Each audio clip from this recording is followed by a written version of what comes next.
Maybe like Johan, how do you guys go about those difficult conversations? I'm sure they happen, right? Yeah, of course. And I think a lot of basically all of it has to do with absolute transparency. If you can be fully transparent with who you are, why you're there, and everything, I think 99% of all these team struggles tend to not happen. But it's also the hardest part. Things like, if the end of the year CI is an elephant in the room, or at the end of the if you're a new team and you feel like each TPC season you want to reevaluate what you're doing, just mention it, talk about it, be open, be professional. Hey, things are not fucking good enough. I don't think you're trying hard enough. I don't think you're maybe the right fit, and if he's not, if you whatever it is, like, you can say it nicely and you can be transparent, you can be honest about things, and you can do things in the right way, and there doesn't have to be any taboo. Sometimes it's really fucking hard, I get it, and sometimes you can't think of the words and the way to do things. I think it will happen to everyone, and it will take practice, but as a group, if you can do that, it's all these problems don't tend to happen as much. I also think that there is, of course, some times you are just going to be in bad experiences and it might be out of your control, like it could have been. I mean, again, I think the beginning of the Ascent video doesn't make Loda look very good, because he seems super frustrated and he's sharing a lot of negative shit with the team, and it's like, this is what not to do in his position, especially. Like, I think he needs to have more headspace than anyone else to avoid this. Players, they get into the game, and yeah, like PPD was saying before, you lose 6 games in a row. For some reason, the world is just trash. Everything is shit, and that's part of the competition, and so on. But how do you avoid those difficult conversations? You don't, or like, how do you deal with them or cope with them? Is you just have to go through it. You just have to have them. I think it's the only way. Honesty and everything, and yeah, like, be real with each other, and then I think that's how you build any good relationship, with people in any context, kind of. I guess my lead up question would be is like you have these difficult conversations, you talk about probably the things that you want to change, the things that you want to do better tomorrow. Yes. What's the best way to sort of like memorialize those and put them into action, moving forward? Yeah, I mean, there are things such as responsibility and accountability. People open their mouth and say, I will show up tomorrow at 3. Or somebody says, I need this is bare minimum from everyone. Everyone give me a fucking yes on this. Everyone says yes. And tomorrow they don't show up. I mean, you have 2 choices, right? You either go along with it, believing that it will get better, or you don't believe it will get good enough. Like, you're not willing to bend. It's like, are you willing to compromise on this or not? If it's also a reoccurring theme, because I've had to do that with players that were very talented and very good at what they do, and I've won tournaments and stuff with people like that. But I would still say that level of professionalism is, to me, is unacceptable. Like, yeah. But hey, it can work, You guys and run a tight sometimes you ship push over through there, it. huh? You have to, I think. If you don't, like, you're screwed in these contexts, especially online, and people are far apart and whatever. It gets easier when you're together at a boot camp, because everybody has to look at each other, and suddenly, like, responsibility is through like 500%. But even then, yeah, you might have to ask more for people, and so on. Part of it can also be not sharing the bad emotions and sharing things the right way, because it doesn't help if somebody is feeling bad and sharing it all the time.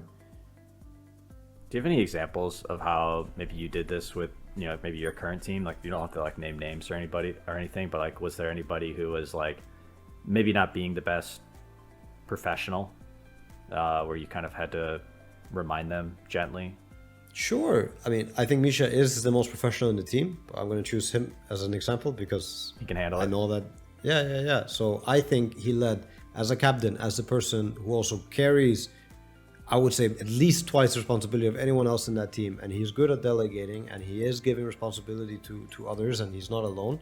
But he, at the end of the day, is the one who has to keep adjusting the ship and adjusting things, especially if some things are not acceptable or not right or not going the way they're supposed to go. He's the one that has to do things. And at times, I think he let things slide, even with warnings, even with people telling him that you're gonna regret this. He has, not done certain things, because he does a million things every day and works incredibly hard. But then there were some things he just let slide, you know. And I think you can. It's a learning process. Sometimes you also have to go through it, you know, for people to have to go through it. But And how do you deal with it? It varies. There's also a level of acceptability, and there is a process, you know. Like you're on that low as a team, and then you can get that positive spiral, and you start peaking later on. I also think that is part of the game, and that's part of like the nature of these practice regimes, that you might hit lows so that you can hit highs. But yeah, at the end of the day, it varies. I think some things are not acceptable, and you have to draw certain lines, you know. Is there any examples of things that you take to the team, or do you mostly kind of take it to Misha and then let him take it to the team?